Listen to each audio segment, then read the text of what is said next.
நம்ம இப்போ ஆக்டிவாக்கு இது ஆயில் இன்ஜின் ஆயிலும் கியர் ஆயிலும் சேஞ்ச் பண்ண போகிறோம். நம்ம இந்த ஆக்டிவாக்கு இன்ஜின் ஆயில் செக் பண்ணோம். இன்ஜின் ஆயில் கம்மியாக தான் இருக்குது, அதனால நம்ம டாப் அப் பண்ண போகிறோம்.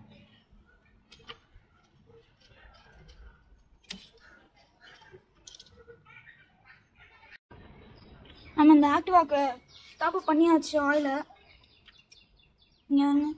ஃபுல்லாக டாப் அப் பண்ணியாச்சு. நம்ம இந்த ஆக்டிவால கியர் ஆயில் செக் பண்ண போகிறோம். நம்ம கியர் ஆயிலை இந்த ஆக்டிவால சேஞ்ச் பண்ண போகிறோம்.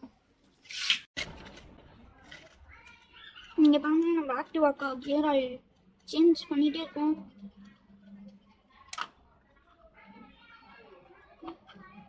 ஆக்டிவாவோட கியர் ஆயில் எடுத்தாச்சு, அதை நம்ம ரீஃபில் தான் பண்ணணும். நம்ம இது 90 ml இந்த மண்ணாலோட ஃபுல்லி சிந்தட்டிக் ஆயில் எடுத்துக்கிட்டோம். இப்போ இதுதான் ரீப்ளேஸ் பண்ண போகிறோம்.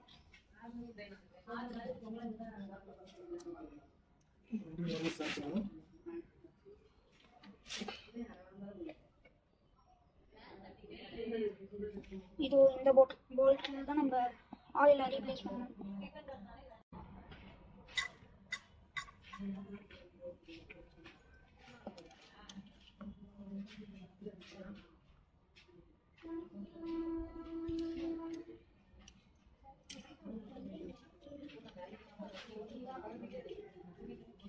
அவ்வளோதான், டாப் அப் பண்ணியாச்சு.